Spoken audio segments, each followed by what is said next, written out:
Welcome to Thalira Tales, where stories bloom in silence, carrying emotion, mystery, and hidden truth. Step in and let the tale unfold. The second the judge's gavel fell, exactly 1 second after the divorce was finalized, my ex-husband froze all my assets. He probably thought I'd be destitute, thrown out on the street, but he never dreamed that I had spent the last 8 years meticulously preparing for this exact moment. And when the whole truth comes out, he will be too shocked to speak. If you're curious about my satisfying story of revenge, please subscribe to our Golden Years Happiness channel and give this video a like. Now, I'll begin my story. The divorce decree felt heavy in my hand. The crisp edge of the paper was a sharp line against my palm. The sterile smell of the Manhattan family court blended with the cold, conditioned air in the hallway, making my mind unnervingly clear. It wasn't the clarity that comes after you've cried until you're empty, but the cold, sharp clarity of someone who has spent countless silent nights figuring out how to move forward. My now ex-husband, Julian Croft, stood there with the chiseled arrogance of a statue. He had deliberately worn the charcoal gray suit I despised. In the 8 years we were married, any day he wore that suit was a bad one. It meant a tense gathering with his family, where they nitpicked my every word, or a business gala where I was expected to stand behind him like a beautiful, silent ornament. He smirked, his lips curling into a cold line as he glanced at me. Out of respect for what we once had, I don't think for a second I've left you a life raft. His voice was low, but each word landed like a stone. I didn't answer. I knew that when he spoke like that, a sharp, cutting action always followed. Julian slipped his copy of the decree into the inner pocket of his suit jacket, the movement slow and deliberate as if savoring a small victory. Then he stepped closer. His warm breath touched my face, but his words were ice. The joint Amex Black you used was canceled yesterday. I had your phone number unlinked from the bank accounts, and I've closed the account where I deposited your monthly allowance. I lifted my head. I gripped the corner of the papers with 2 fingers, the edge digging into my skin. I made my voice tremble, just slightly, like a woman whose only life preserver had just been snatched away in a raging current. Why would you do this? Julian tilted his head, as if he'd just heard the most naively stupid question. What do you mean, why? It means that from this moment on, you don't have a single dime to your name. He said it bluntly, without evasion.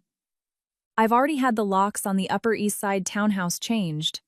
I had the housekeeper pack a few of your things and leave the box with the doorman.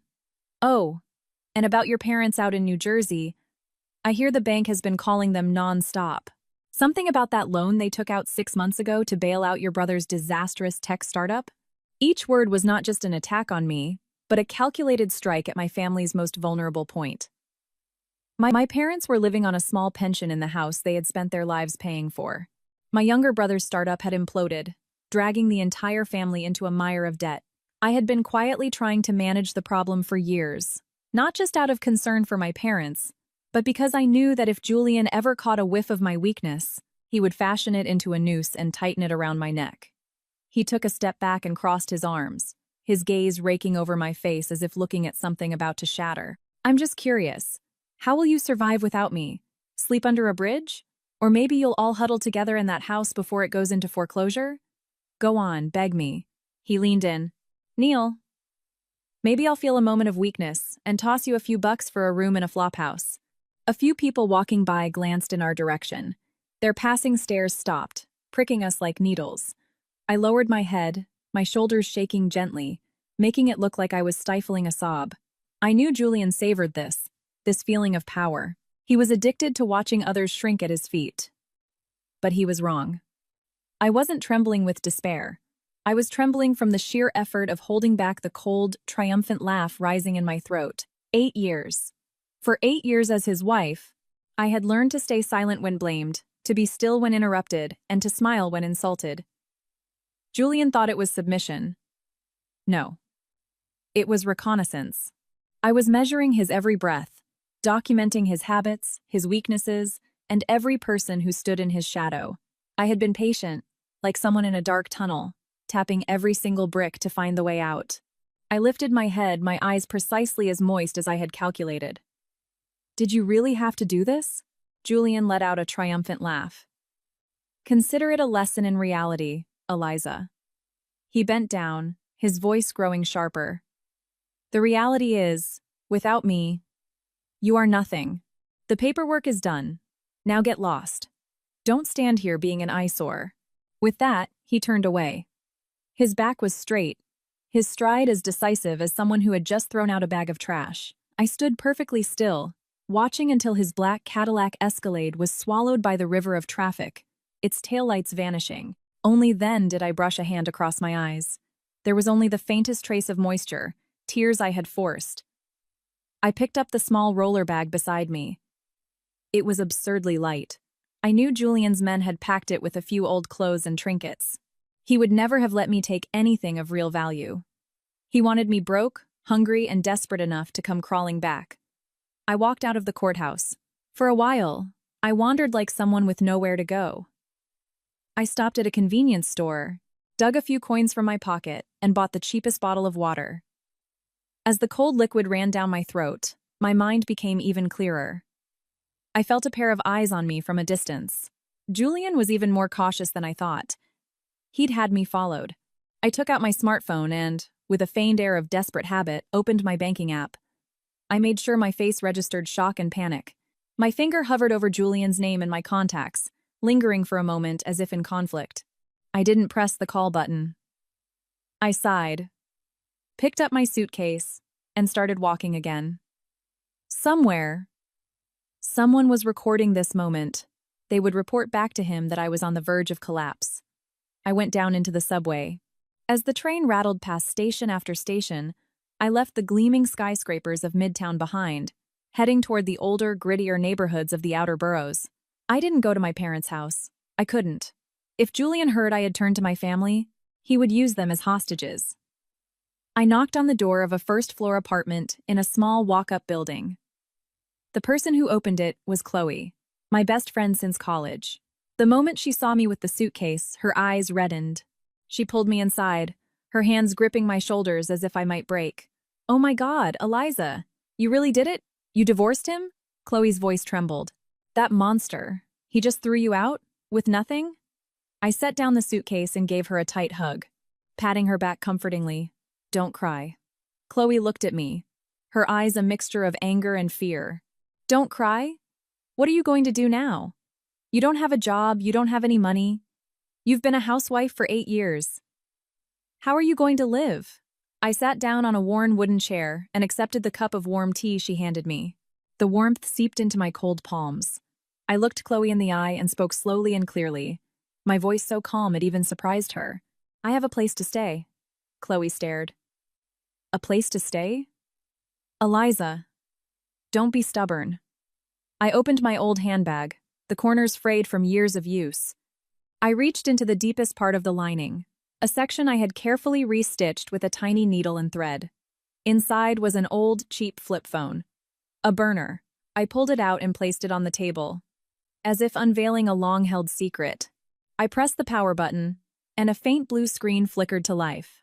I dialed the only number saved on speed dial. The call was answered almost immediately. A young, decisive woman's voice came through.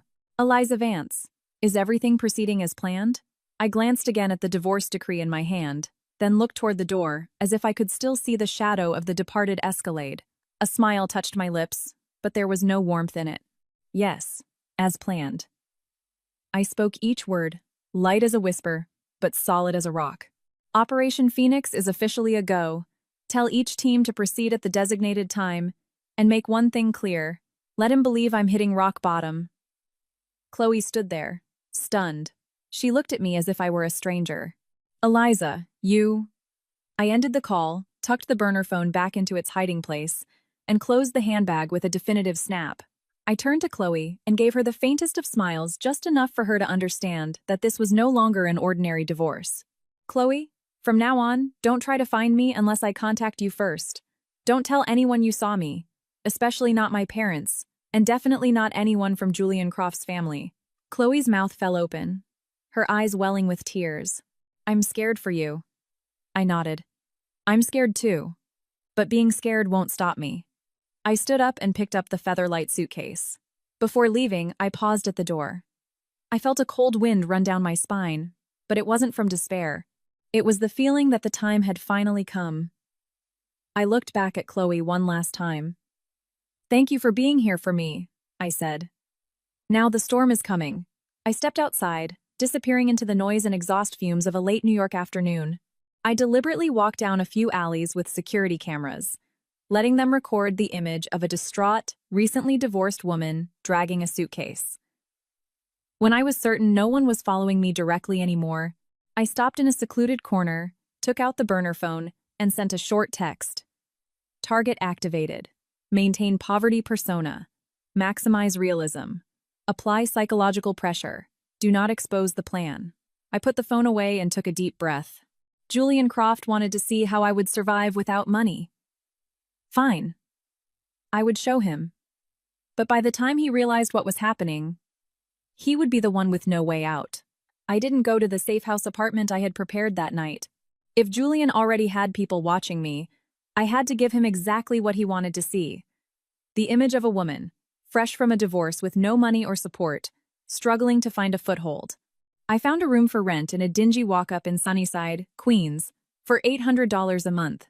The walls were stained, the steel door was rusted, and the hallway was so dark you had to feel your way forward. The room itself was less than 100 square feet. A creaky metal bed, a wobbly plastic desk, and an old fan that whirred noisily. The bathroom was a shared one at the end of the hall, requiring slippers and a bit of courage for each visit. I set down my suitcase and looked around. The dampness of the space made my skin crawl, but I calmly made the bed, wiped down the desk, and opened the window for ventilation. I knew that somewhere, a lens was recording this scene. A woman who had lost everything, but was still trying to maintain a shred of cleanliness. In their eyes, it would look like meaningless pride. In my eyes, it was part of the plan. Every action had to be natural enough and convincing enough.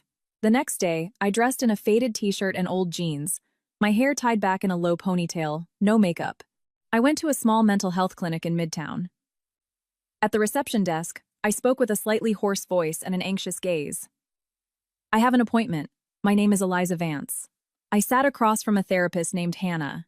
I told her a carefully edited version of the truth. 8 years of financial control, neglect, severed relationships, a loss of confidence, a loss of direction. I wasn't lying. Not completely. I just wasn't telling her everything. Hannah listened and took notes. "Do you feel like you've lost faith in yourself?" I looked down at my hands and nodded slightly. "Yes." My voice was barely a whisper. The session lasted an hour. When I left the clinic, I had a letter confirming that I was receiving psychological counseling. That piece of paper would serve as an excellent cover and shield for the 8-year gap in my resume. If necessary, I could use it to explain my life as a housewife in a reasonable and sympathetic way. That afternoon, I went to a cheap diner and ordered the $12 daily special. I ate slowly, occasionally glancing at my phone as if waiting for a text. I knew all of this would be reported. Eliza Vance is eating a $12 meal. Eliza Vance is looking at job search websites. Eliza Vance looks exhausted. It was only when I returned to the room in Queens that I took out the burner phone. "Everything is going smoothly," I texted. The reply was immediate. "Surveillance team is still in place. Job search and therapy session confirmed." He seemed satisfied. I smiled faintly. Good. A man who believes he controls the board is a man who lets his guard down. 3 days later, I received a call from a mid-sized media company with an office in Long Island City. It was an interview offer for an executive assistant position. I had never applied there. I knew immediately it was bait. Julian wanted to see how I would react to an opportunity that seemed just a little too good for my current situation. I went to the interview. That morning, I chose the most presentable outfit from my suitcase, but it wasn't new. I used a little concealer to hide the dark circles under my eyes, but left a hint of weariness. In the interview room, 2 men asked sharp questions. "You have an 8-year gap in your resume. We need someone who has been consistently building their career." I lowered my head and said in a small voice, "I understand. I'm just hoping for a chance to start over." I deliberately emphasized the word chance. I answered the questions correctly, but not brilliantly. I intentionally feigned nervousness at a few points. I knew the report going back to Julian would be, Eliza Vance. Skills are average. Lacks confidence. Not competitive. The interview ended with a perfunctory handshake. I left the building. The midday sun beat down on my face. I paused on the steps and took out the burner phone. Bait test successful. It was his man. Media company has ties to Croft Enterprises. Continue intel gathering. That evening, my mother called. Eliza, is it true? Did you really get a divorce? Her voice trembled over the phone. I could almost hear the sound of the fan whirring in the background of her house. Yes. His mother called. She said you didn't know your place. She said you have nowhere to go. I gripped the phone tightly. Mom, I'm fine. I'm staying with a friend. I have $200 I can send you. My chest tightened. My parents lived on a small pension. $200 was not a small amount for them. I don't need it. Mom. Eliza, don't be proud. I took a deep breath. Mom, please, just listen to me for a second. Don't answer any more calls from that family. If they bring up money, just say you need time, and do not, under any circumstances, sign any papers. My mother was silent for a long moment. What are you planning, Eliza? I stared at the water-stained ceiling of my tiny room. It looked like a gray, faded map. I'm just trying to live, Mom. I hung up and leaned my back against the wall. If Julian thought I would break down hearing my parents' worried voices, he was wrong again. It was because of them that I couldn't afford a single mistake. A week later, the first whispers about the project Julian was pouring a massive amount of capital into began to surface. A short post on a financial forum raised questions about the legal status of the land for a planned development site north of the city. The post was deleted almost instantly, but it was enough to get a few small-time investors talking. I read the news on my locked-out smartphone. My mind was calm. I wasn't the one who had spread the rumor. I just knew that the rumor would appear at exactly the right time. That night, in my 100-square-foot room, I sat on the metal bed and opened my old laptop. The faint blue light illuminated my face. I double-checked all the connections, the flow of funds, the contracts, the middlemen. Everything was in place, like chess pieces waiting for a light touch. I didn't sleep much, but I wasn't tired. The next morning, I went to a local market and bought vegetables that were on sale. I deliberately haggled over a few cents, my voice a little louder than usual. The vendor laughed sympathetically. I let them pity me. Pity is the best camouflage. In the afternoon, I accidentally ran into Julian's mother, Eleanor, outside a high-end department store on Madison Avenue. She was walking out with her friends, dressed in a stunning designer dress, her hair perfectly coiffed. When she saw me carrying a cheap grocery bag, she stopped. Her eyes slid down my body from head to toe. My, if it isn't Eliza. Her voice was a sharp high note. What is my former daughter-in-law doing here? Her friends whispered among themselves. I bowed my head and said nothing. I hear you were thrown out of the house. I didn't answer. Eleanor took a crisp $100 bill from her purse and held it out in front of me, as if giving charity. Take this. Buy yourself a decent outfit. Don't go around embarrassing our family. I looked at the bill, then at her. My heart beat slowly. I had to be not too strong and not too weak. I gently pushed her hand away. Thank you for the thought, but I can't accept it.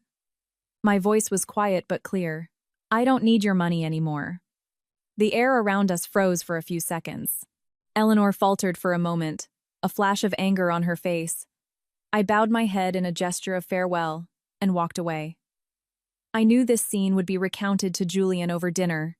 He would think I was being foolishly proud. He would be even more convinced that I was in a position of weakness, with nothing left but a fragile ego. And that was exactly what I wanted him to believe. That night, I received a text. He was informed about the incident at the department store. He was amused. I put down my phone and looked out the narrow window, where a streetlight cast a yellow stripe on the wall. Amused. Good. Just a little longer. I lay down on the metal bed, my eyes open in the dark. My performance of poverty had just begun, and when the curtain fell, I would not be the one left with nothing. After the encounter with Eleanor, everything proceeded as I had predicted. For 3 consecutive days, the person watching me changed, but the method remained the same. A gray motorcycle was always parked about 20 yards from my building. The man, his helmet pulled down low, would pretend to read the news on his phone. I never looked directly at him. I just walked past, my back slightly hunched, carrying my grocery bag, my steps unhurried. I had to make them believe I was just surviving, day by day. But while this play was being staged, another current was moving silently beneath the surface. I started taking on small freelance jobs online. Translations, report revisions, data analysis, and even assistance with investment proposals for a few startups. My name never appeared anywhere. Everything was processed through a proxy account under Chloe's name. The money wasn't much, but it was enough to sustain me and, more importantly, to keep my mind sharp. At night, in my 100 square foot room, I sat in front of my laptop. The white light illuminated the plastic desk. I opened the file on the project Julian was pouring capital into, the Hudson North Development Project. It was being promoted as a golden opportunity to attract foreign investment. On the surface, everything looked good, but as I dug deeper, familiar flaws appeared. The land use permit wasn't finalized. A subsidiary acting as a middleman had a history of tax delinquency, and the foreign partner, in particular, had a history of legal disputes in Singapore. I wasn't the one spreading rumors. I was just the one who knew where to press. A week later, I received an email from a prominent private equity firm in Manhattan. The sender was the assistant to the firm's chairman, Marcus Thorne. They said they had seen an analysis report I'd written anonymously on a freelance platform and wanted to discuss it further. I read the email 3 times. The name Marcus Thorne was familiar. He was known for being cold, media-shy, but immensely powerful in the financial world. If I could get into his orbit, I would be one step closer to the heart of this game. I knew this could be a real opportunity, but it could also be another trap set by Julian. I replied in a humble tone, confirming a meeting at their office building in the financial district. That morning, I didn't wear my old clothes. I chose a simple white shirt and well-fitting black slacks. My hair was tied back neatly. It was a look that was professional without being flashy. I stood in front of the small mirror in my room and looked into my own eyes. The weariness I had been carefully cultivating for the past 2 weeks was gone, replaced only by focus. The building housing the firm was over 30 stories tall, its blue glass reflecting the sky. As I entered the lobby, I was met with the faint scent of expensive cologne and the sound of heels clicking on the marble floor. The elevator carried me to the 32nd floor. The higher it went, the calmer my heart became. I couldn't afford to be nervous. The conference room door opened. The man sitting at the head of the table didn't look that old, perhaps in his mid-40s. He wore a dark navy suit, and his eyes were deep and calm. He didn't stand up or offer a handshake right away. He just looked me over for a few seconds, as if sizing me up. "Miss Vance." His voice was low and firm. "Yes." I approached and placed the file I had prepared on the table. "I'm told you've done an independent analysis of the Hudson North project." I gave a small nod. "I have a few personal insights." Chairman Thorne gestured for me to sit. "Let's hear them." There were no long formal introductions.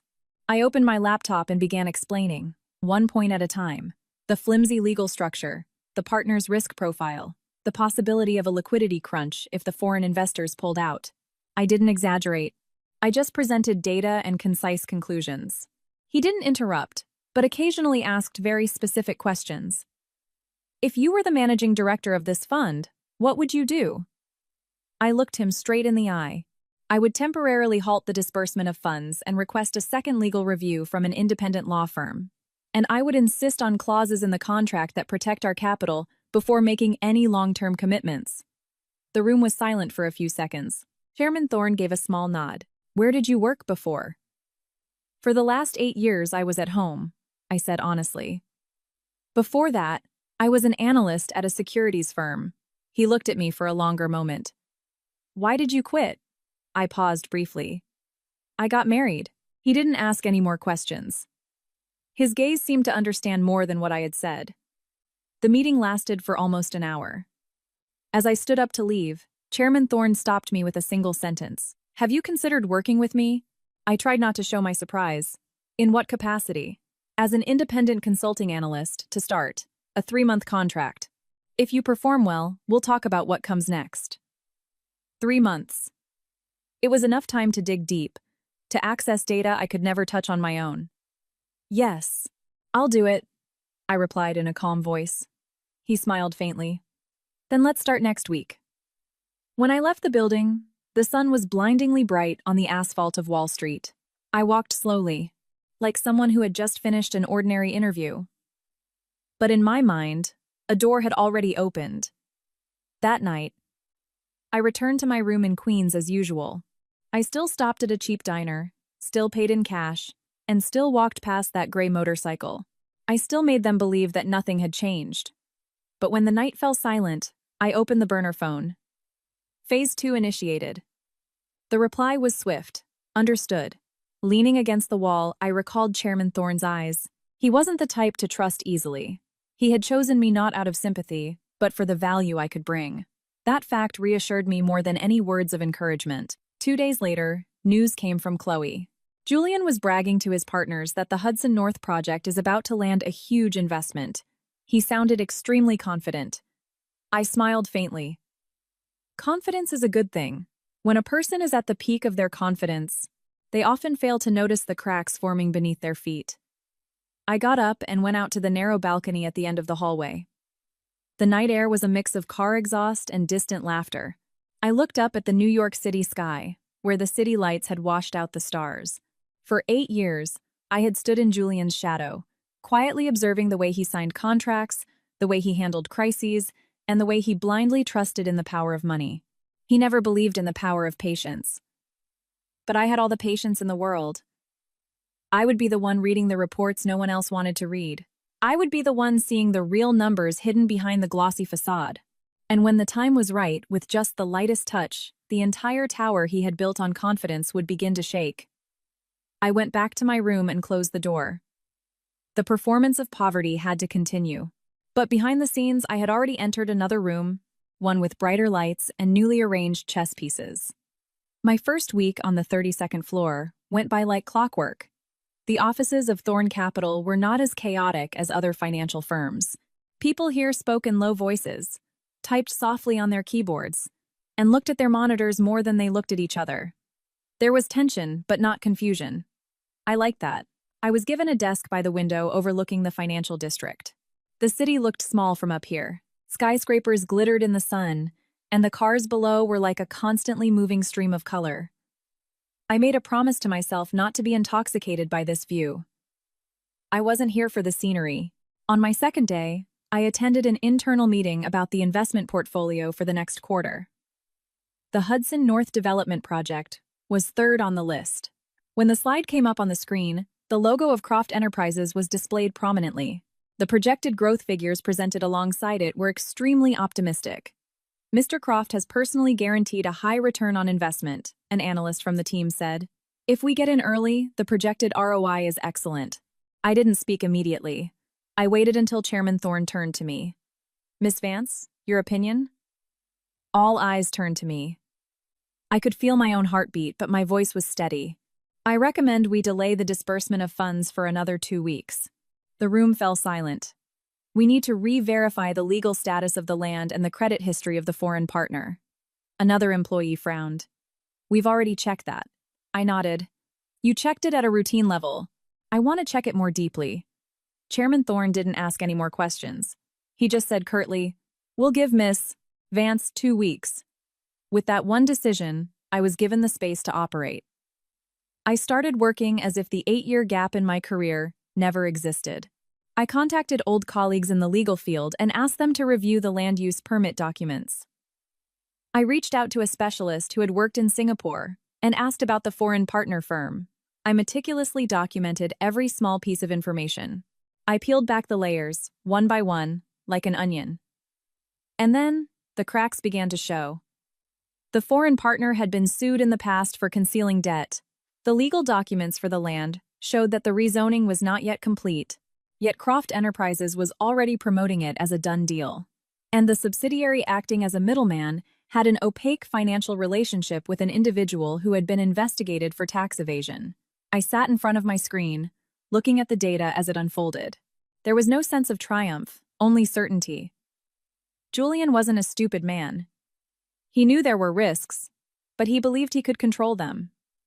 He had always believed that. In the evenings, I still returned to my dingy room in Queens. I still ate at the cheap diner and wore my simple clothes. The man watching me was still there, the gray motorcycle parked a few dozen yards away. I let them believe I was working at a small nearby company. I deliberately took a different route back, making them think I had found a temporary, simple office assistant job. But from Monday to Friday, I ascended to the 32nd floor.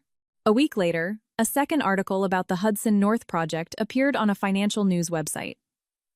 This time, it wasn't an anonymous forum post.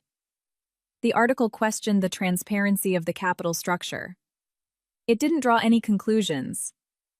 It just left the possibility open. But in the financial world, just leaving a possibility open is enough to make many people wary. That afternoon, as I was reviewing a contract, my phone rang. It was an unknown number. I answered. Eliza.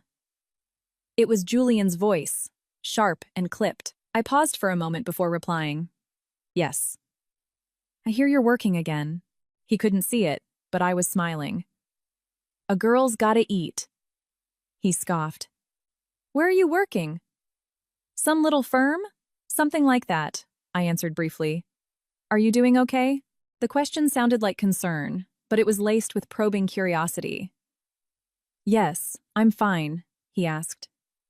Is that all you called to ask? The line was silent for a few seconds. Eliza. His voice lowered. The Hudson North Project? This has nothing to do with you, right? My heart gave a single, hard beat, but I didn't let it show. What would it have to do with me? I laughed lightly. I'm just worried about making rent on my studio in Queens. Julian hung up without another word. I put the phone down and looked at my laptop screen. He was starting to smell something was wrong. Good. But it wasn't enough yet. 2 days later, I completed my internal report for Chairman Thorne. I laid out each risk clearly and added my recommendations. If our fund delayed the investment, other funds were likely to follow. If the cash flow slowed down, Croft Enterprises would face a liquidity squeeze. Chairman Thorne read the report without showing any emotion. You realize a lot of people will be unhappy if this report gets out. I'm aware. Why are you so invested in this project? I looked him straight in the eye.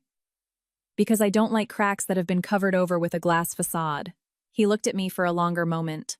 Perhaps he understood that my answer went beyond just a financial matter. Over the weekend, the fund internally announced that the disbursement for the Hudson North Project was being temporarily put on hold for further review. The news spread quickly through the industry, and several other funds began to adopt a more cautious stance. That night, I got a text from Chloe. Julian blew up in a meeting. He said someone was playing games behind his back. I sat on the metal bed, the yellow light illuminating the stained walls. I imagined his face when he was angry, his brow furrowed, his hand slamming on the table. I had seen him angry many times over the past 8 years, but this was different. This time, he didn't know who was pushing him. My phone vibrated again. A text from an unknown number. What the hell are you doing? I didn't reply. Another one came through. Don't think I won't find out, I smiled. When the hunter starts sending texts in the middle of the night, it means he's losing his composure. I turned off the light and lay down, staring at the dark ceiling. I wasn't triumphant. I just felt that everything was moving according to plan. The next morning, I still went to the market and bought vegetables on sale. I still haggled over a few cents. The man watching me was still there. They had no idea that this humble morning routine was just the surface of a widening crack. On Sunday afternoon, I received a personal summons from Chairman Thorne. Not to the large conference room, but to his private office. You realize you're poking a very confident man, don't you? He asked as I sat down. I do. Confidence sometimes goes hand in hand with recklessness, and recklessness goes hand in hand with collapse.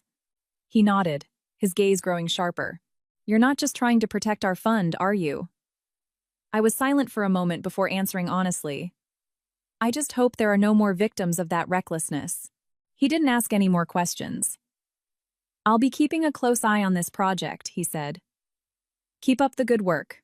As I left the 32nd floor, I knew I had taken another step forward. The crack was already exposed. With just a little more pressure, the glass would shatter. That night, I stood outside my building and looked up at the night sky. Julian had wanted to see how I would survive without money. I would show him. But what he would soon be seeing was not my destitution, but the cracks spreading throughout the empire he had built. I could feel the change in the air from the beginning of the week. On the 32nd floor, meetings grew longer, and emails flew back and forth more frequently. And out there, in Julian's world, the signs of trouble were no longer just whispers.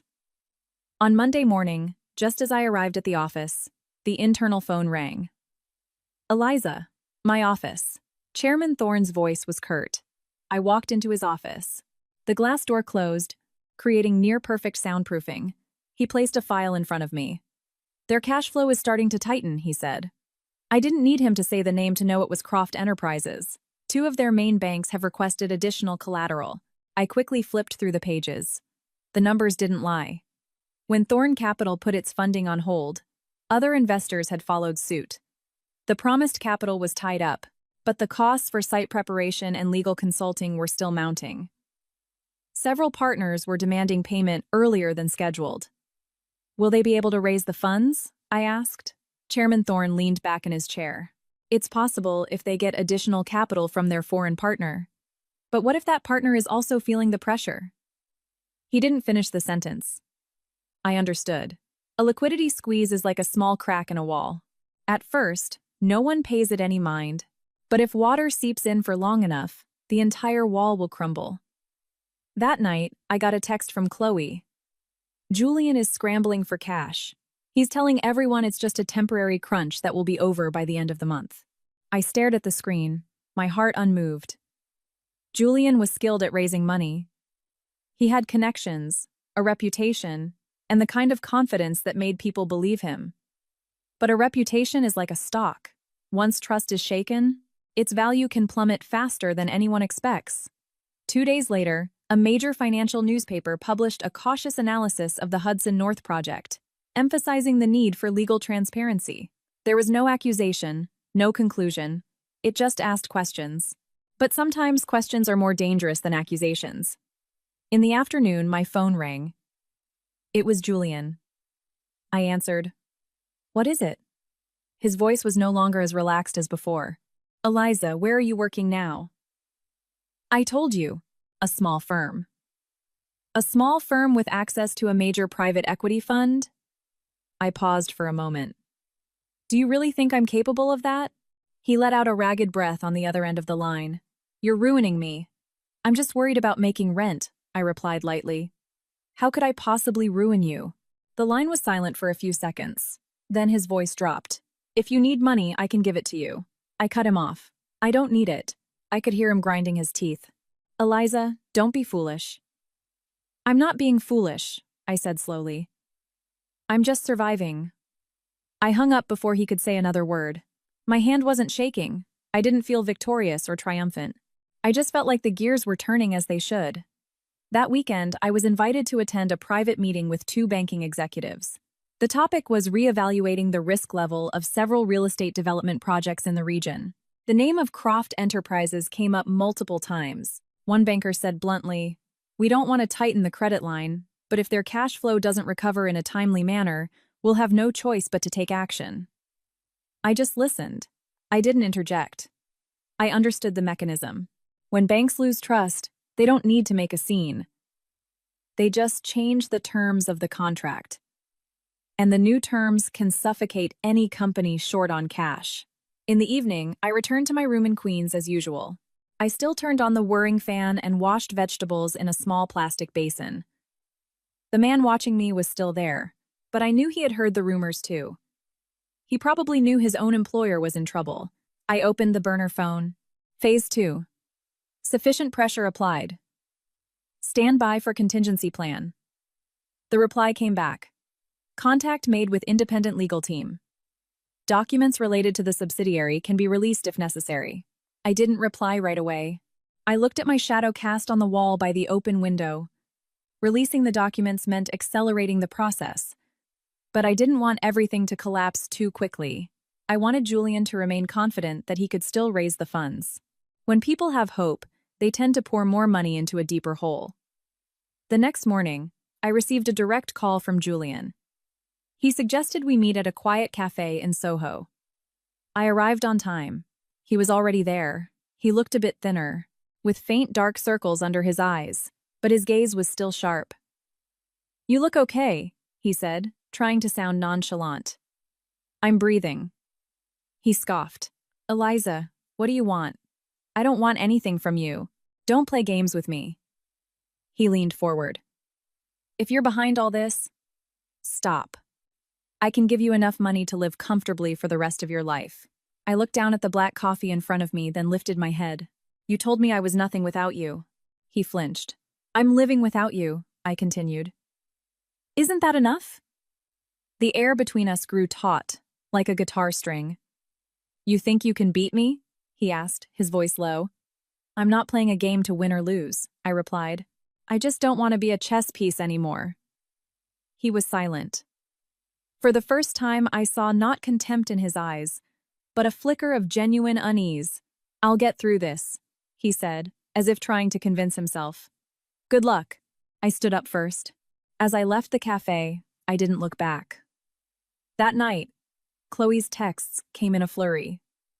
"Julian is selling off some of his personal shares. The foreign partner is demanding a contract review." I sat on my bed and took a slow breath.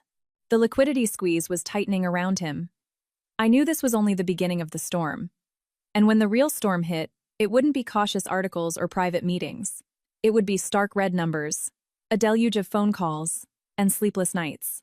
I put down my phone and stared at the stained ceiling. Julian had wanted to see me on my knees, begging. Now, I didn't want him on his knees. I just wanted him to understand what it feels like to lose control. The official news broke on Tuesday morning. No more cautious analysis or anonymous comments. It was a concise notice from the largest commercial bank financing the Hudson North project. They demanded that Croft Enterprises provide additional collateral within 10 business days. If not, they would adjust the company's credit limit. The news only took up a small corner of the business section, but among investors, it was like a metallic bell ringing in a quiet room. I sat in my 100 square foot room in Queens and read the news on my phone. Beside me, water was boiling in a small pot. I didn't smile. I just put down my phone, lifted the lid, and added a pinch of salt to the water. My outward appearance still had to be this humble. In the morning, I still walked to the corner and bought a $5 breakfast sandwich. I still paid in cash and still bowed my head to say thank you. The gray motorcycle was still parked a few dozen yards away. The man in the helmet still pretended to look at his phone. I knew he had also read the news this morning. I knew that somewhere, Julian was starting to receive uncomfortable phone calls. The atmosphere on the 32nd floor was completely different. It was no longer cautious vigilance, but confident action. Chairman Thorne called an emergency meeting with the analysis team. "The bank has issued a notice," he said curtly. "We are maintaining our decision to hold the disbursement." One of the team members asked, "What if they provide the additional collateral?" I spoke up. "That's a possibility. But if they do, their cost of capital will increase. And an increased cost will put even more pressure on profitability." Chairman Thorne looked at me. "What do you predict their next move will be?" I answered without hesitation. "They'll either sell more of their shares or seek high-interest, short-term financing. And if they choose the latter, the interest payments will start eating into their profits before the project is even operational." The room was silent for a few seconds. No one argued. That afternoon, Chloe sent me a stream of texts. "Julian just held a shareholder meeting. He declared that everything is under control. He's meeting with a group of private investors tonight." I read the messages and pieced things together in my head. Julian wasn't the type to show panic in front of others. He would maintain his confident image until the very last moment, but I knew him. When cornered, he had a tendency to accelerate rather than retreat. That night, my phone rang. It was Julian's number. I stared at the screen for a few seconds before answering. "Eliza." His voice wasn't as sharp as before, but it was clear he was still trying to maintain control. "Did you see the news this morning?" "I read the paper." "It's nothing," he said quickly.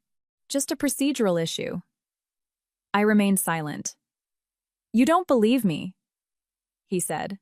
"It's not my place to believe or disbelieve," I replied calmly. "I'm just a person worried about paying rent." He let out a ragged breath. Eliza, if you want to come back, I can make a place for you. I paused.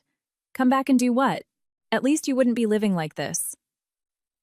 I looked around the small room, at the damp walls, the whirring fan. I'm doing just fine, I said slowly, and I don't want to go back. The line was silent for a few seconds. You've changed, he said.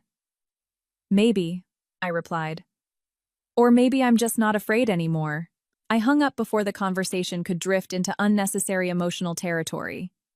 2 days later, the second piece of news broke. A major private investor announced they were pulling out of the Hudson North project, citing a portfolio restructuring. The market took it as a sign of lost confidence. In the private equity market, the value of Croft Enterprises shares began to fall. On the 32nd floor, we received an updated report. Chairman Thorne wasn't talkative. He asked me only one question. How long do you think they can hold on? I looked at the cash flow chart and said, without a new source of funding within 2 weeks, they'll have to start selling off assets. He nodded. We won't have to push any further then. I understood what he meant. The natural pressure alone was now sufficient. That night, I didn't go straight back to my room. I walked along the riverfront. The yellow streetlights reflected on the calm water. A gentle breeze brushed through my hair. I thought about my 8 years of marriage, the moments I stood behind Julian at contract signing ceremonies, listening to him talk about strategy and ambition. I had believed he was strong. I had thought his confidence was something to lean on, but now I realized it was also his greatest weakness. My phone vibrated. A text from an unknown number. Are you satisfied now? I didn't reply. A second text came through. Don't back me into a corner. I turned off the screen. When an arrogant man starts sending warning texts at night, it means he's feeling the first wound. The next morning, I still got up early and went to the market with my grocery bag. I still haggled over a few cents. The man watching me was still there, but his gaze was no longer indifferent. He was probably worried about his own paycheck now. In the office, I received an email from the independent legal team. They had confirmed another crucial fact. The middleman subsidiary had used a single asset as collateral for 2 different loans. If this information were to be made public, the parent company's creditworthiness would take a severe hit. I read the email and took a deep breath. This was a sharp knife. But I didn't want to use it yet. If the banks just tightened their grip a little more, everything would be revealed on its own. In the afternoon, to my surprise, Julian contacted me again, asking for another meeting. This time, it wasn't a cafe, but his office. I knew it was a reckless move, but I agreed nonetheless. As I entered the familiar office, the smell of wood and expensive cologne was the same. Julian was standing with his back to me, looking out the window. You're here, he said without turning. I don't have much time, I replied. He turned around. His gaze was no longer absolutely sharp. Eliza, stop this. Stop what? He came closer. You know what I'm talking about. I looked him straight in the eye. I haven't done anything. He let out a short, harsh laugh. You think I don't know? I was just the person standing behind you, I said slowly. I know where you're strong, and where you're weak. The air between us felt heavy. You want me to fall, he said. I want you to understand what it feels like to lose control, I replied. He was silent. For the first time, I saw not confidence in his eyes, but the shadow of real fear. I'll get through this, he said as if trying to reassure himself. I don't doubt your abilities, I said. But this time you're not the only one controlling the board. I turned and left the office without waiting for his response. As the elevator doors closed, I looked at my reflection in the metal wall. I didn't see the image of an abandoned woman. I saw a person who had walked out of the darkness on her own. The first wound had been inflicted, and I knew the next ones would not be light. After the meeting in Julian's office, I knew one thing for certain. He no longer saw me as a pitiful ex-wife or a chess piece that could be swayed with a little money. He had started to see me as an official threat. That day, his eyes held not just anger, but also caution. And when a man accustomed to control becomes cautious, he does one of 2 things. He either retreats, or he attacks harder. I knew Julian would not retreat. 2 days later, the first sign of his counterattack came. Chloe sent me a message in the middle of the night. Julian is spreading rumors in the industry. He's saying that speculators are deliberately manipulating the media to devalue the project. My name hasn't come up yet, but he's looking for a scapegoat. I read the message in the dark room, my only light the streetlight filtering through the window. I wasn't surprised. When people can't find a specific target, they create an imaginary enemy. But I knew that if he found even the smallest clue, he would latch onto it and never let go. The next morning, when I arrived on the 32nd floor, Chairman Thorne was already aware of the rumor. "There's some chatter," he said curtly as I sat down in front of him. "Your name hasn't been mentioned, but there's talk that someone who knows the company's internal structure is involved." I looked at him. "Are you suspecting me?" Chairman Thorne looked me straight in the eye. "I'm only interested in the data." He placed a hand on a stack of documents. "And the data says you weren't wrong." I gave a small nod. That was what I needed. Not blind trust, but trust based on the value I had created. But at the same time, I understood that the game was changing. If Julian felt cornered, he might use tactics I hadn't anticipated. That afternoon, my mother called, her voice more shaky than usual. "Eliza, his parents just left." I shot up from my chair. "What did they do?" "They said you're deliberately trying to ruin Julian's business. They said if you don't stop, they'll sue you." I gripped the phone tightly. "You didn't sign anything, did you?" "No," my mother's voice cracked. "But I was scared." I closed my eyes for a moment. This was what I had expected. When he couldn't touch me directly, he would try to get to my family. "Mom, listen to me," I said slowly and clearly, one word at a time. "No one can sue you for this. If they come back, call the local police. Don't say another word to them." My mother was silent for a few seconds. "What in the world are you involved in, Eliza?" I took a deep breath. "I'm protecting myself." I hung up, my heart still pounding. I had been prepared for a head-on confrontation in the business world, but when my family was dragged into it, controlling my emotions wasn't easy.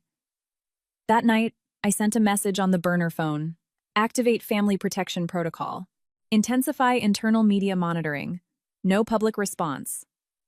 The reply was swift. Understood. 2 days later, the real tipping point came. A second bank notified Croft Enterprises of a credit limit adjustment. It wasn't a complete cutoff, but it was enough to trigger a domino effect. Partners started demanding upfront payments.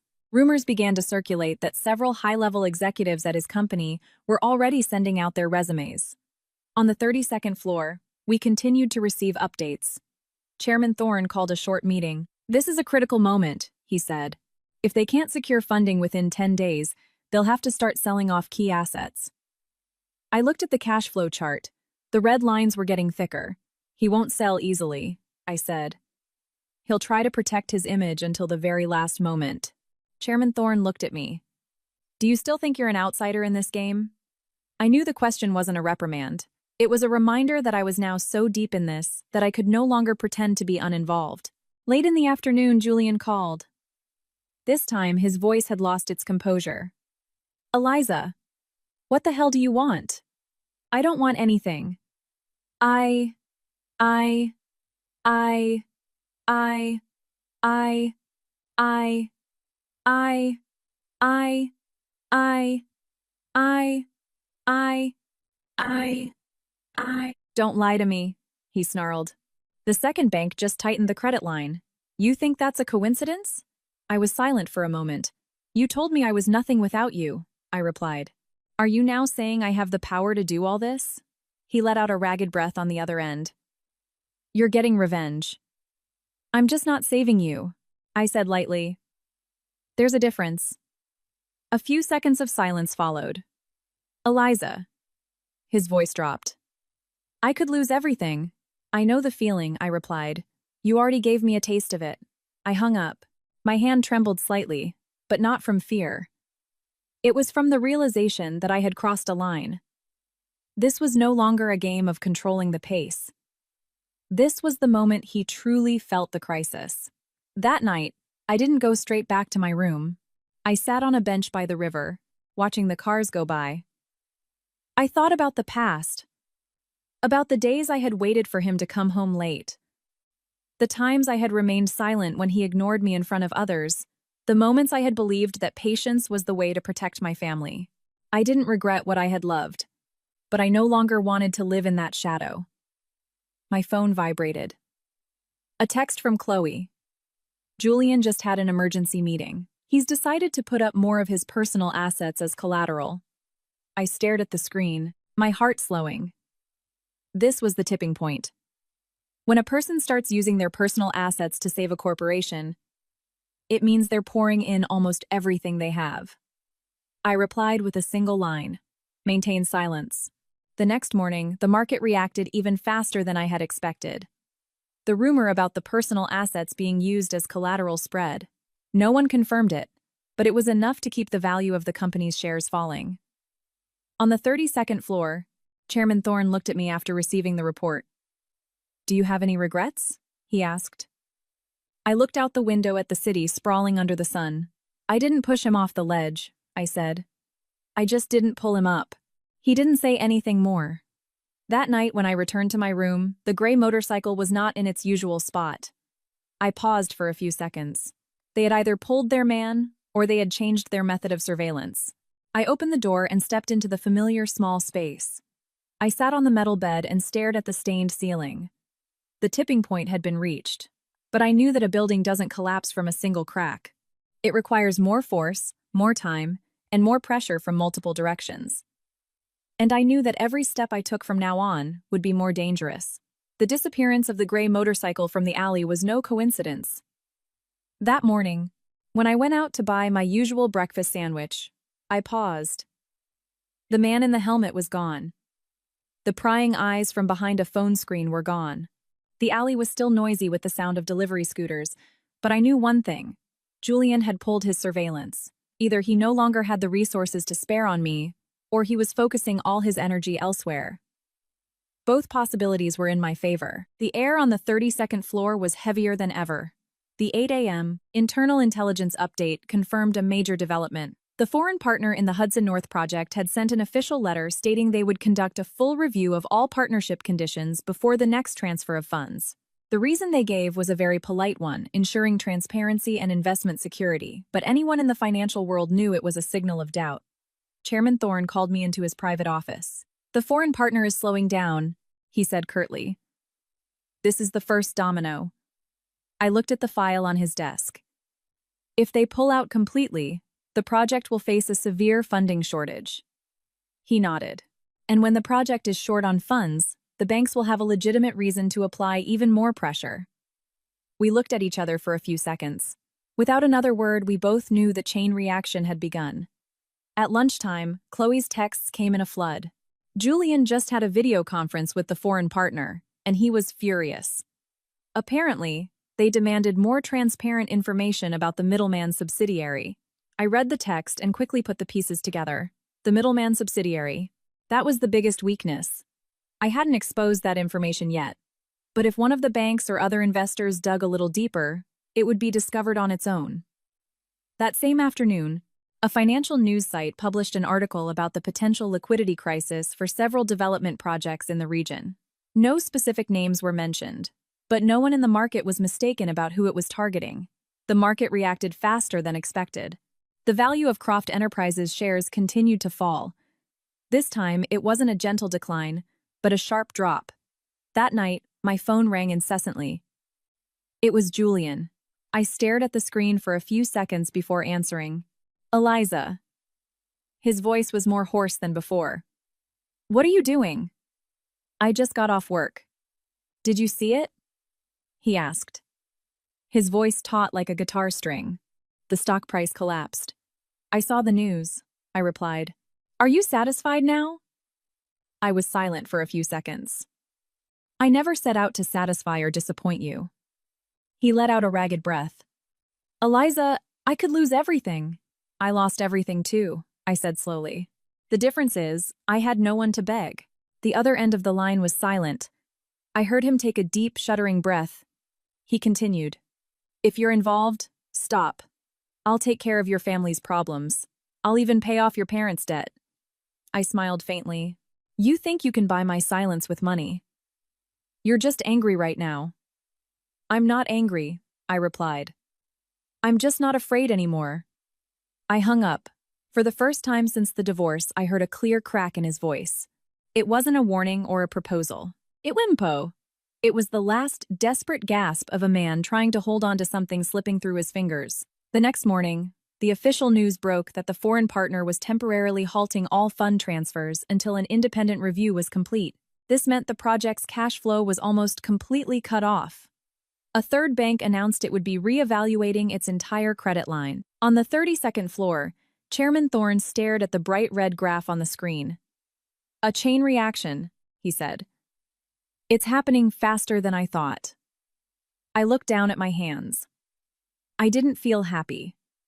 I just felt that everything was flowing according to the logic of the market. When trust disappears, no one wants to be the last one holding the stock. Late in the afternoon, my mother called. Eliza. His parents came again. Her voice trembled. They said the company is in trouble because of you. I gripped the phone tightly. Mom, listen to me, I said slowly. No one can legally blame me for this. Don't be afraid. But they said if the company goes bankrupt, our house won't be safe either. I took a deep breath. That's just to scare you and put pressure on me. Trust me. My mother was silent for a few seconds. I trust you. I hung up, my heart heavier than ever. I knew that as things got more desperate, Julian would try to apply psychological pressure. But this time, I wasn't alone. That night, I sent a message on the burner phone. Prepare to release information on the middleman subsidiary if necessary. Hold for now. The reply came back. Ready. I stood by the window of my room, looking at the distant lights. I remembered the days I had stood by the window of our townhouse, waiting for Julian to return from meetings. Back then, I believed that his success was our family's success. I never dreamed that one day, I would be the one witnessing that success begin to crumble. The next morning, the real fall began. A major shareholder announced they were selling their entire stake in Croft Enterprises.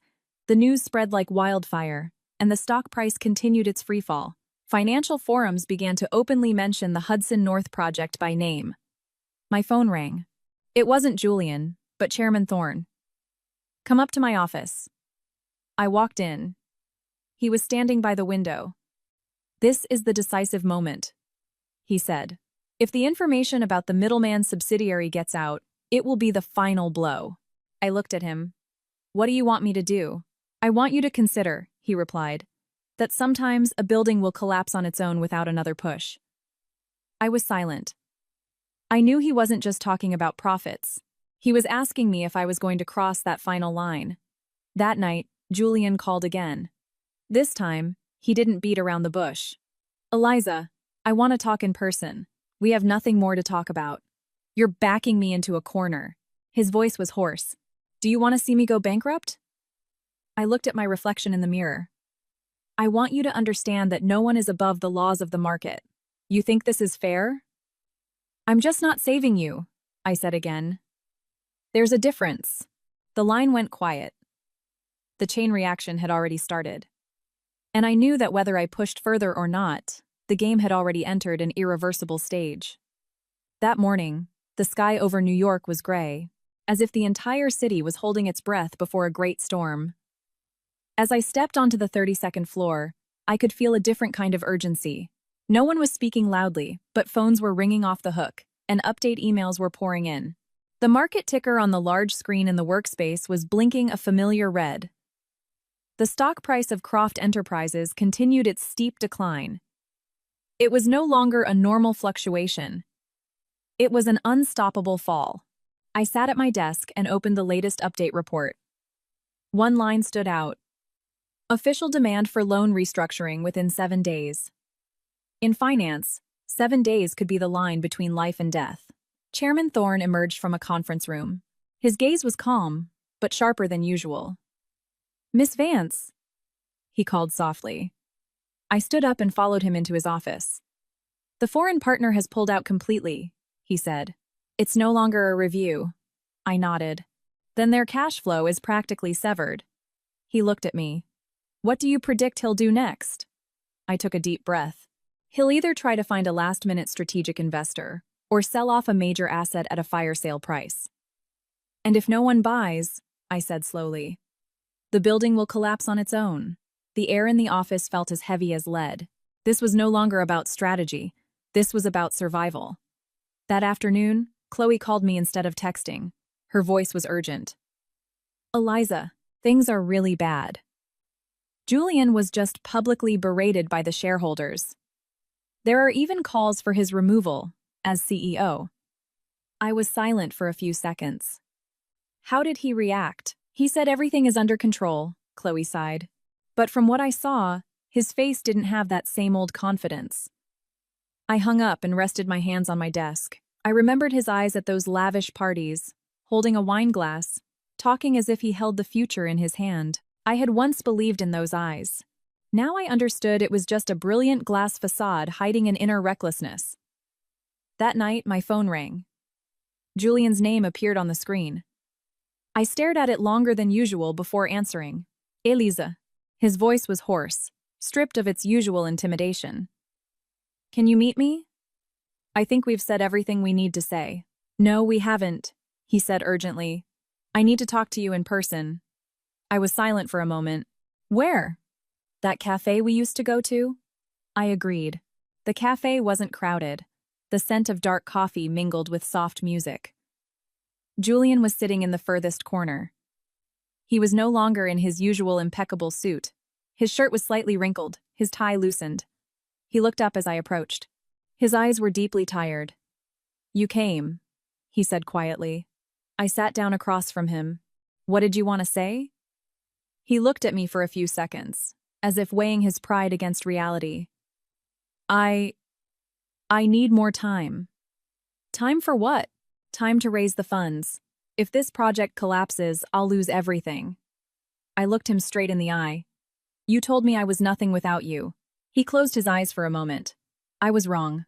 I said nothing. Eliza, his voice dropped.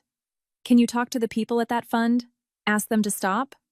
I smiled faintly. Do you really think I have that kind of power? I know you have influence. I shook my head. You're overestimating me, just as you once underestimated me. He lowered his head and gripped his coffee cup with both hands. Please. That one word fell onto the table like a heavy object. I looked at him. For the first time in years, I had heard the word please from Julian Croft's lips. Please, don't push any further. I took a deep breath. I'm not pushing, I said clearly. The market is pushing you. Cut the theoretical crap! He looked up, his eyes red. If the company goes bankrupt, you know I'm not the only one who gets hurt. I know, I replied. But you also knew about all these risks from the beginning. He was silent. I was standing behind you, I continued. I saw you sign contracts on a shaky legal basis. I heard you say that the risks could be dealt with later. Well, later is now. He let out a ragged breath. Do you want me to get on my knees? I don't want you on your knees, I said. I just want you to understand what it feels like to be cornered. A thick silence fell between us. The clink of a spoon against a cup from a nearby table sounded unnaturally loud. Eliza, he said in a smaller voice. Even if I go bankrupt, you won't get anything. I looked at him for a long moment. I've already lost enough, I replied. I don't need anything more from you. He leaned back in his chair, his eyes more hollow than I had ever seen them. So, this is really it. I stood up. No, I said. It's just time for you to take responsibility for yourself. I walked out of the cafe and into the street. A light rain had begun to fall. I didn't use an umbrella. The cold drops on my face made my mind clearer than ever. That night, the news kept pouring in. A major contractor announced they were halting all work until they were paid in full. The stock price fell again. Rumors flew that creditors were calling nonstop. I sat in my room in Queens, listening to the rain patter on the tin roof. I wasn't happy. I just felt that a circle was closing. My phone vibrated again. A text from Julian. I'm really asking you, please. I looked at the message for a long time. It was his first real plea. But I knew the storm had not yet passed. That morning, I woke up earlier than usual. The rain had stopped, and the air was damp and heavy. I stood in front of the small mirror in my room and looked at my face. The weary look I had deliberately cultivated for weeks was gone. I tied my hair back neatly and chose a white shirt and black slacks. Today was not a day for playing poor. Today was the day everything would be laid bare. When I stepped onto the 32nd floor, the atmosphere was completely different. Chairman Thorne was already there. On his desk was a thick file containing all the legal documents related to Julian's middleman subsidiary. "Are you ready?" he asked. I looked at the file and took a deep breath. "Once this is released, there's no going back." He nodded. "The market needs transparency." I knew this was no longer a personal matter. The internal meeting was swift. The legal team confirmed that all the material had been verified through independent sources. There was no fabricated information. It wasn't manipulation or incitement. It was just the truth, rearranged in a clear order. "The pressure will double once this information goes public," one of the team members said. I replied, "The pressure already existed. Today, that pressure just gets a name." At 10 a.m., the official press release was sent to several major financial media outlets. It wasn't aggressive or sensational. It just listed the facts: the double-pledged collateral, the potential risks, the possible impact on solvency. The market reacted. The stock price of Croft Enterprises went into a vertical nosedive. The phones in our office rang off the hook. The red numbers on the large screen traced a steep cliff, stretching on and on. Chairman Thorne looked at me. "This is the final blow." I said nothing. I watched the chart like an EKG that was slowly flatlining. That same afternoon, the news went wide. The banks simultaneously demanded a review of all collateral. Some creditors demanded immediate repayment.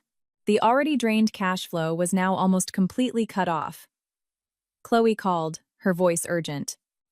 "Eliza, Julian's company is in chaos. There are rumors he's been asked to resign." I closed my eyes for a moment. "How did he react?" "He's been in closed-door meetings all morning. I heard the bank demanded to meet with him directly." I put down the phone. In my mind, it was no longer the image of that arrogant man, but of a person desperately trying to hold on to the last remaining fragments. At 3 p.m., my phone rang. It was Julian's name. I knew this call would be different from all the others. I answered, "Eliza." His voice was hoarse. "You did this." I didn't deny it. I only released the truth. "You knew what the result would be." I did. He let out a ragged breath. "The bank just notified me. If I can't secure the collateral in 3 days, they'll trigger the loan recall clause." I was silent. "Eliza." His voice sank. "I am truly begging you." I heard the word begging clearly. It was no longer a mumble in a cafe. This was an official admission. "Can't you tell them to give me more time?" "I can't control them," I said slowly. "You should have controlled yourself." I was wrong. His voice cracked. I was too confident. I looked out the office window at the city, moving on as usual. "You said you wanted to see how I would survive with nothing," I reminded him. "Now you're feeling it." Only the sound of his ragged breathing came from the other end. "Eliza, I can't handle this." I closed my eyes. A part of me remembered the early days of our marriage, when we had talked about the future together. But that memory wasn't enough to change the present. "I didn't bankrupt you," I said clearly. "You chose this path for yourself." I hung up. In the evening, the bank's official notification was made public.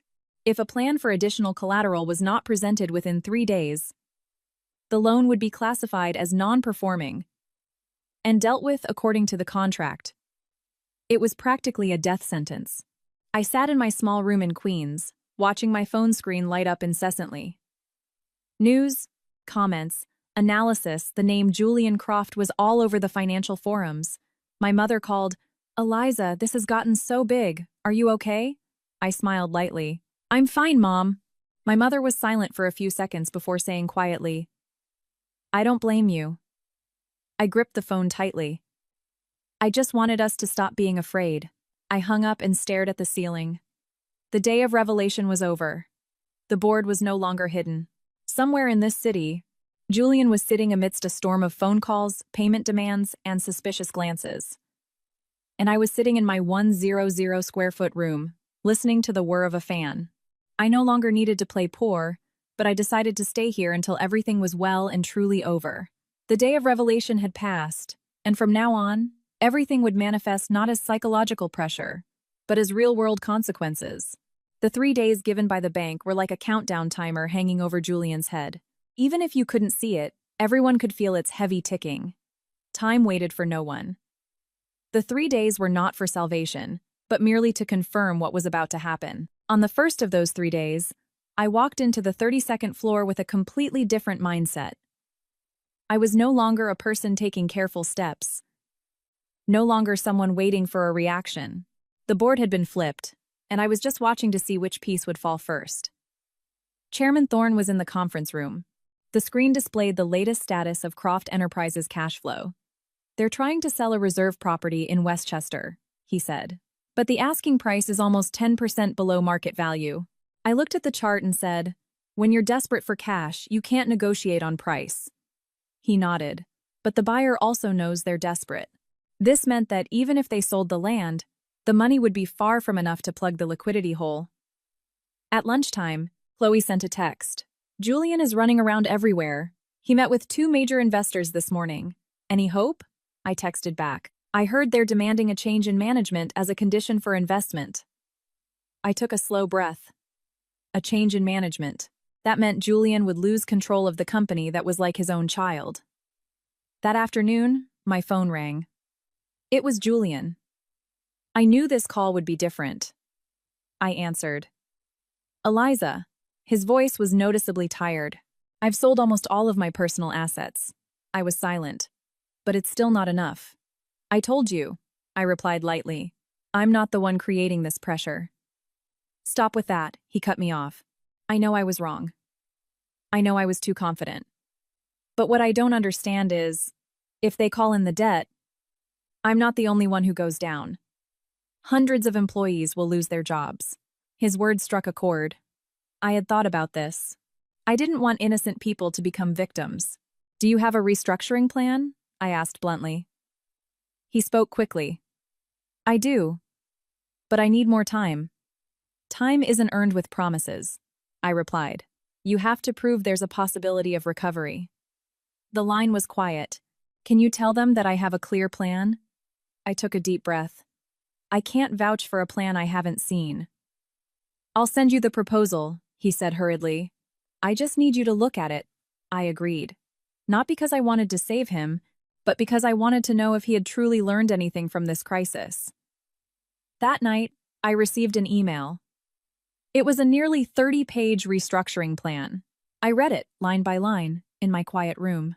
The proposal included cost-cutting measures, the sale of non-core assets, and the appointment of an independent executive to the board. It wasn't a perfect plan, but at least it was no longer empty words. On the second day, I took the plan to Chairman Thorne. "He's come up with a plan," I said. He scanned it. "It's a long shot," he assessed. "But it's not hopeless." I looked at him. "If there's a clear roadmap, is there a chance the banks might give him more time?" He was silent for a few seconds. "It's possible, but they'll demand very strict oversight." "That's the price he has to pay," I replied. That same afternoon, news spread that Croft Enterprises was in negotiations with a new investor group on the condition of a management structure change. The stock price stopped falling, but it didn't rise. The market started to wait. That night, Julian called again. "Eliza."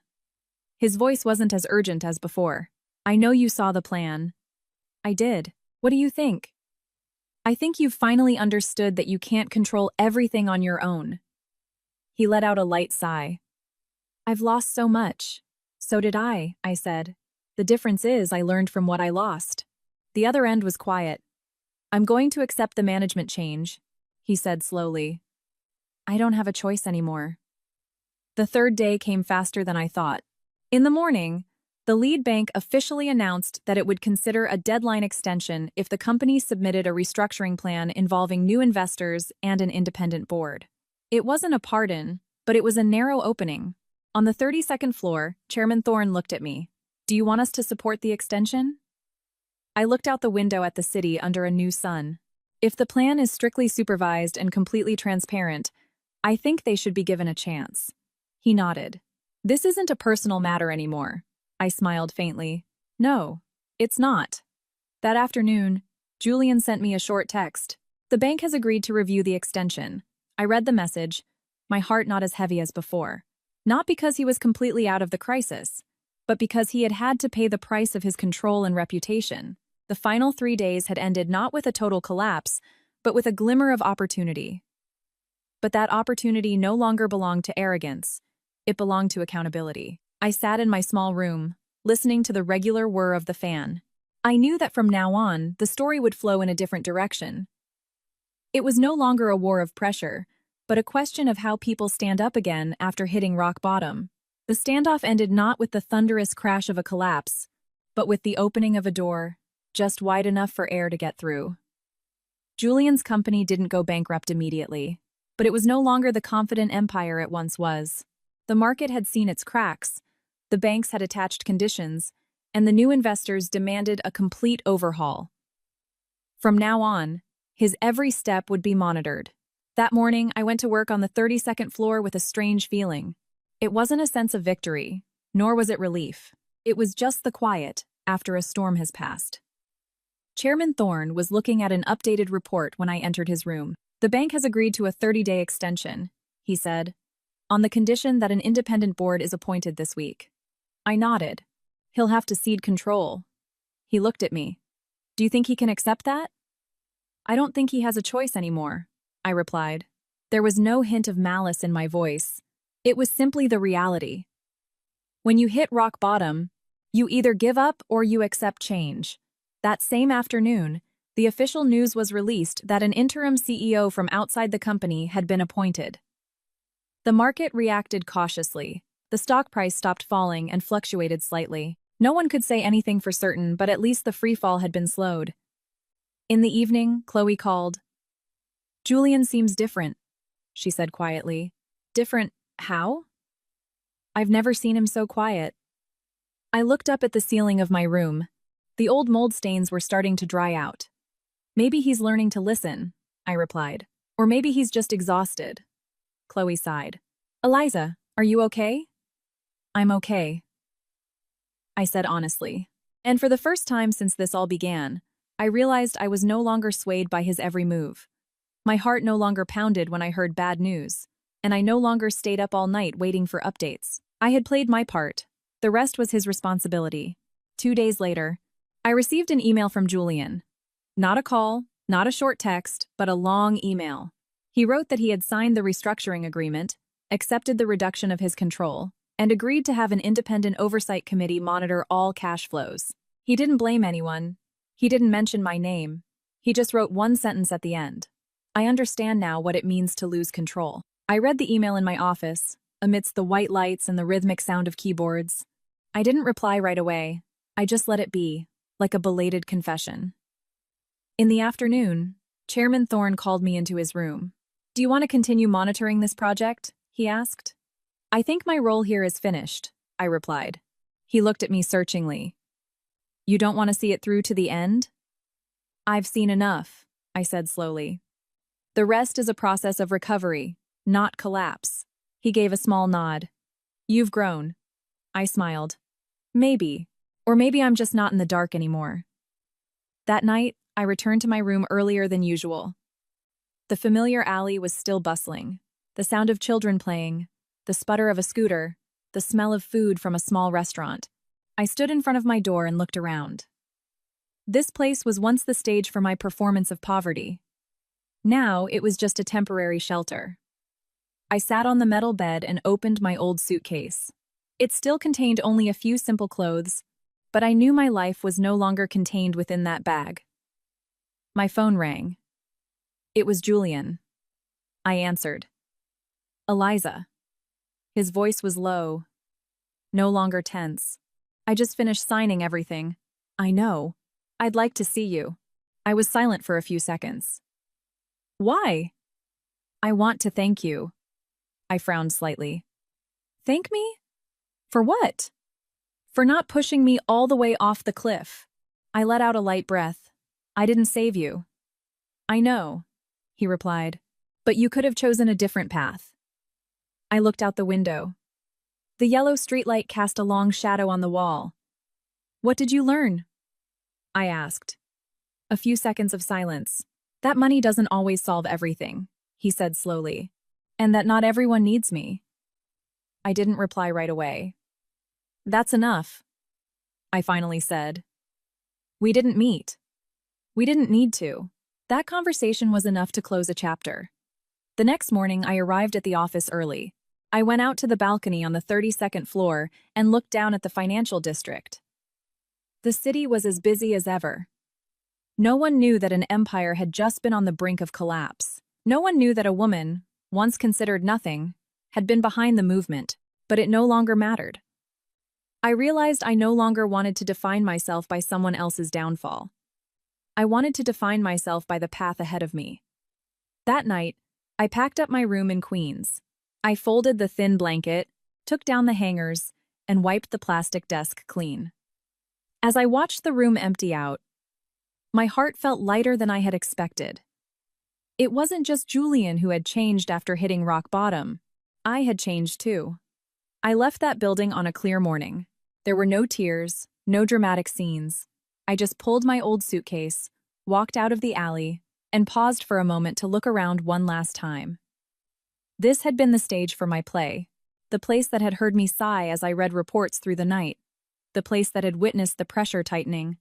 But now, it was just a station I had passed through. I didn't return to the old townhouse. I didn't look for a luxurious place. I chose a small, quiet apartment near the city with good lighting. Not to prove anything, but to remind myself that I could choose where I lived. On the 32nd floor, my role changed as well. The Hudson North Project was no longer the center of my daily life. The new board was in place, cash flow was being strictly monitored, and the market, while not as hot as before, was gradually stabilizing. One afternoon, Chairman Thorne called me into his room. "You've accomplished a great deal," he said. "I don't think of it as a victory," I replied. "You're right," he nodded. "It's about balance." I understood what he meant. In finance, balance is more important than winning or losing. "Have you considered taking a permanent position with the fund?" he continued. I was silent for a few seconds.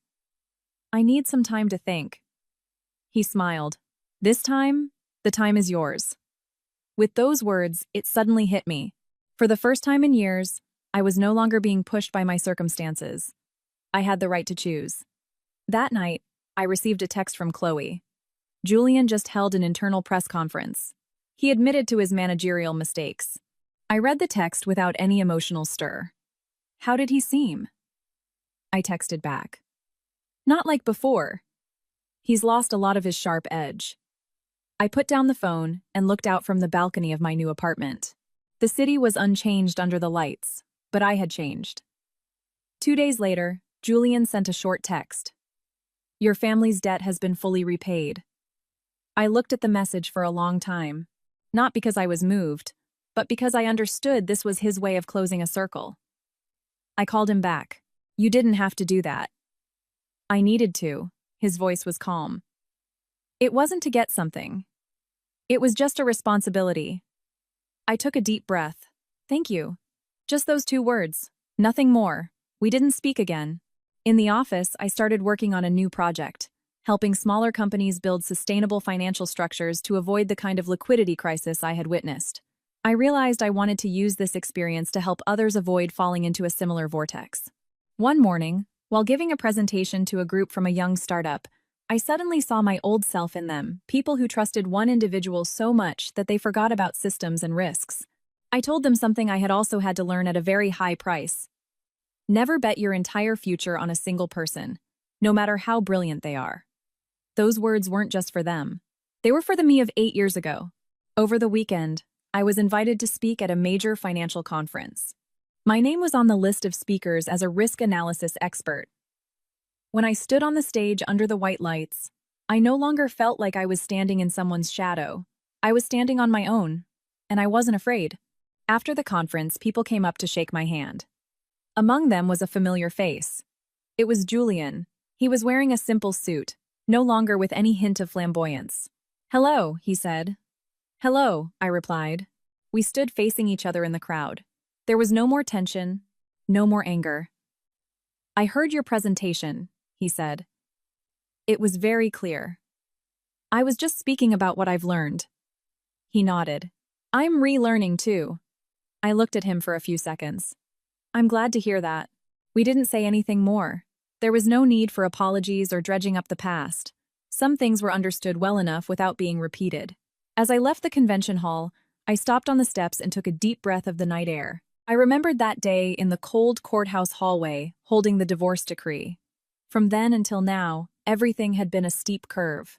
I was no longer a woman who trembled in the face of threats. I was no longer a person living to prove something to someone. I walked down the steps and blended into the crowd. The city was still bright, the cars still moved, and life went on.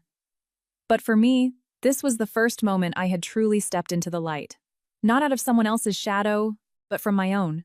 I had thought this journey would end in a great explosion, with one side completely destroyed and the other standing victorious on top. But as I left the convention hall that night, I understood that not everything follows a movie script.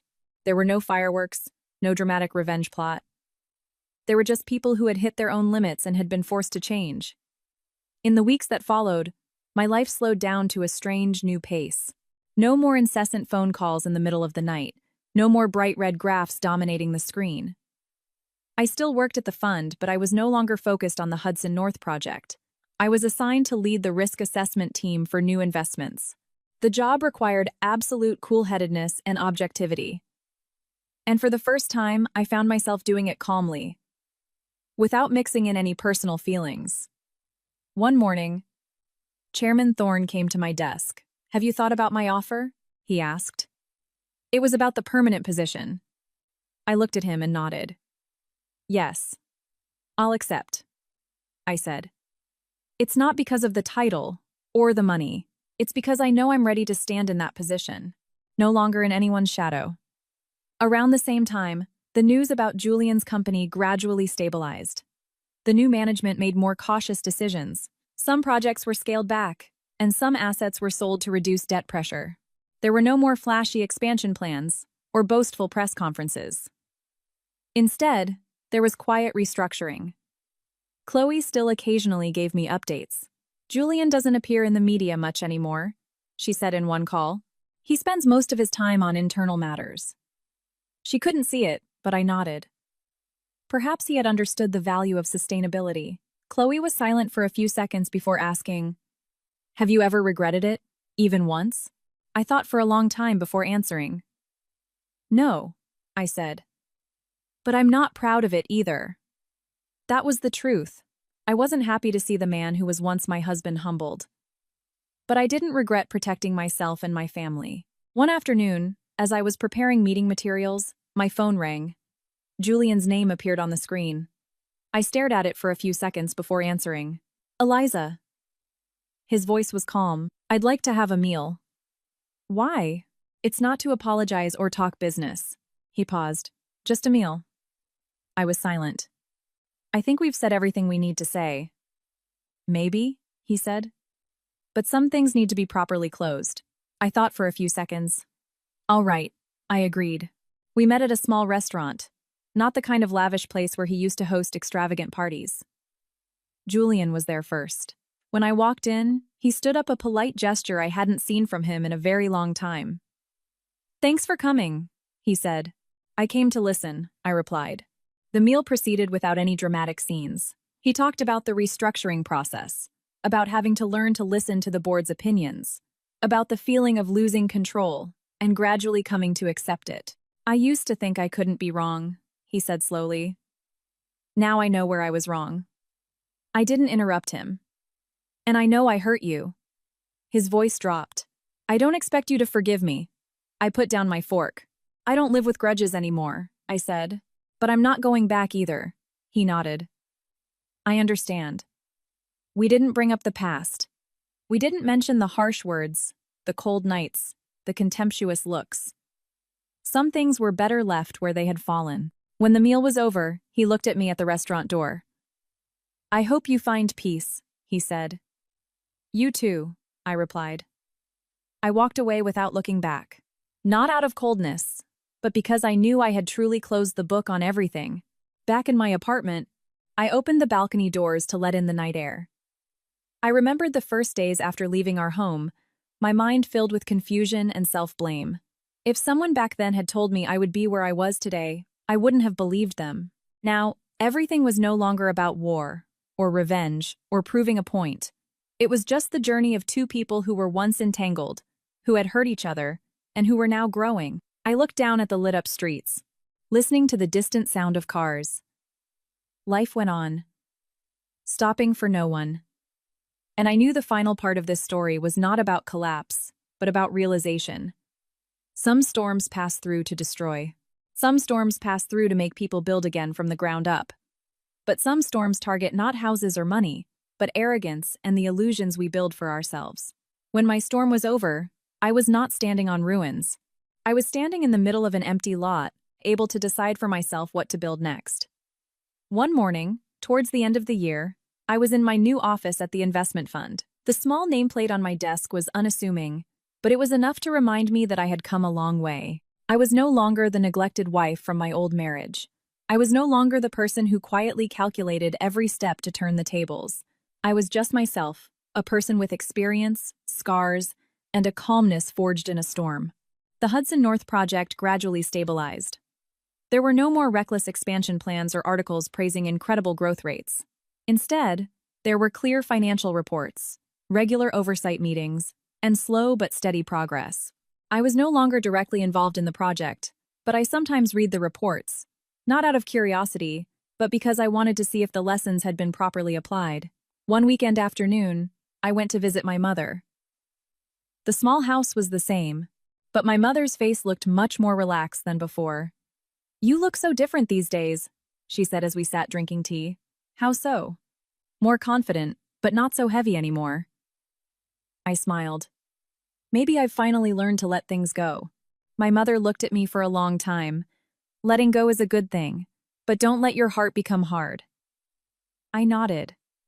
I understood what she meant, that having gone through pain shouldn't mean closing off my heart.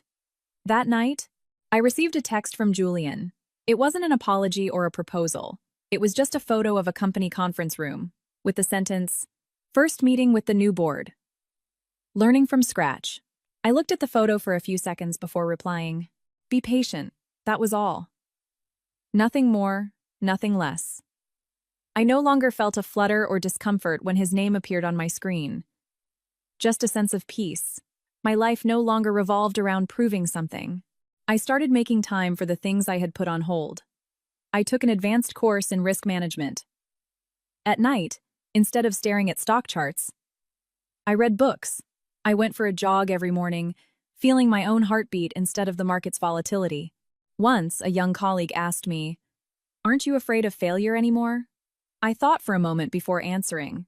I am, but I don't let that fear control me. That's the biggest thing I learned.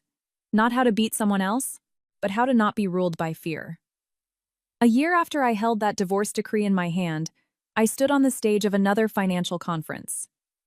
This time, I didn't tell my personal story. I talked about risk management, liquidity, and the dangers of over-leveraging. But in every sentence, I knew I was speaking from my own real experience. When the conference ended, a young woman approached me. "Could you give me one piece of advice?" she asked. "Don't ever let anyone make you believe that your worth depends on them," I replied. She smiled. As I watched her disappear into the crowd, I suddenly saw my own self of 8 years ago in her eyes. That night, I stood on my apartment balcony, looking out at the illuminated city. The wind gently brushed through my hair. I thought about the journey I had taken. From a neglected wife to a person who quietly prepared, step by step, and a person who was calm enough to know when to stop. I don't regret what I loved. I don't regret that I left. And I don't regret that I did not save him when he had to face the consequences of his own actions. Peace is not when there are no waves. Peace is when the waves have passed, and we are still standing firm. And today, I am standing firm. This is a fictional story I created based on emotional fragments of life. I use an AI voice to narrate the story to the audience and help them learn good life lessons through it.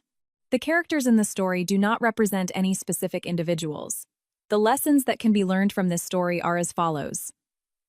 First, never bet all your worth and future on another person. no matter how brilliant they are. Second, in business or marriage, transparency and risk management are more important than blind confidence. Third, when faced with a crisis, look at yourself and accept change rather than blaming others. Fourth, protecting yourself does not mean revenge. Sometimes, it's just about no longer shouldering the responsibility for someone else. Fifth, true peace comes when you let go of grudges and move forward with maturity. Thank you for listening to this story to the end. May we all remain vigilant in the face of ambition, strong in the face of storms, and generous enough to move beyond our own scars. Don't pity me. My heart doesn't need your mercy. I can still stand on my own.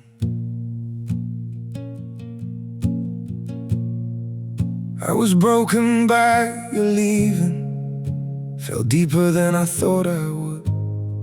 But pain has taught me how to heal now and survive what once I couldn't. You don't have to look back sadly, don't reach out with guilty hands. What you shattered made me stronger. Now I rise where I once collapsed. My heart doesn't need your pity, not another empty sign. I've got enough strength left within me to rebuild this life of mine. My feet are steady through the sorrow, I can stand through all the pain. You don't have to save me, darling, I'll learn to breathe again. I once begged for your affection, now I've learned my worth in scars. And the man you left in pieces found his own way through the dark. My heart doesn't need your pity, not another empty sign. I've got enough strength left within me to rebuild this life of mine. My feet are steady through the sorrow, I can stand through all the pain. You don't have to save me, darling, I'll learn to breathe again.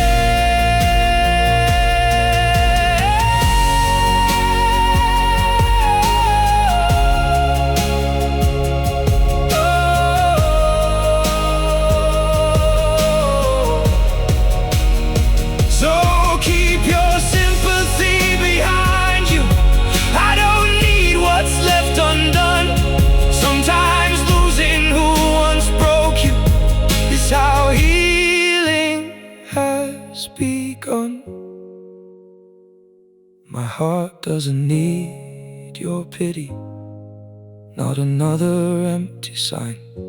I've got enough strength left within me to rebuild this life of mine. My feet are steady through the sorrow, I can stand through all the pain.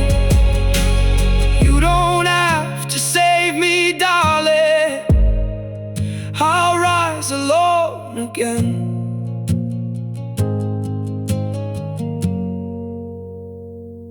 I'll rise alone again.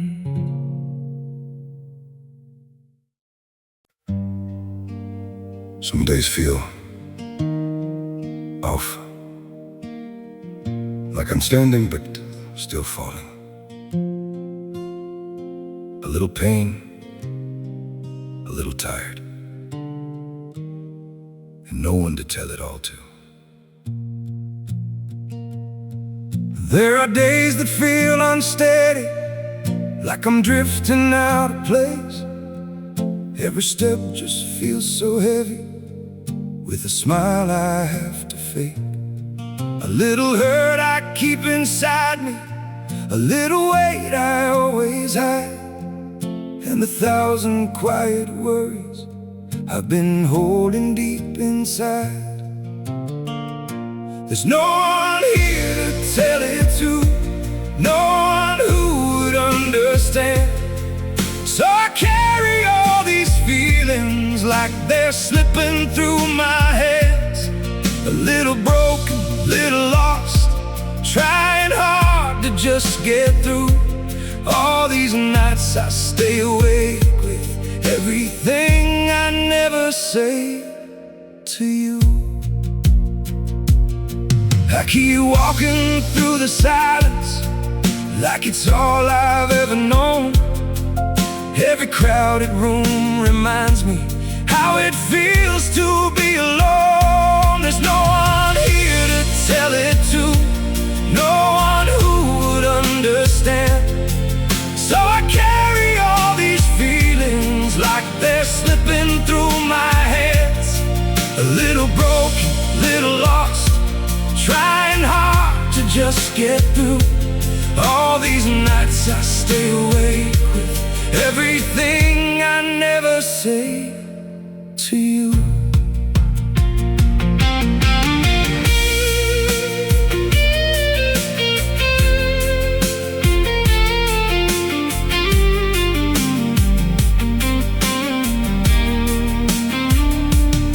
Maybe one day I'll be stronger, maybe I'll learn how to speak, but for now I keep it buried in the parts of me too weak. There's no one here to tell it to, no one who would understand. So I carry all these feelings like they're slipping through my hands. A little broken, little lost, trying hard to just get through. All these nights I stay awake with everything I never say to you.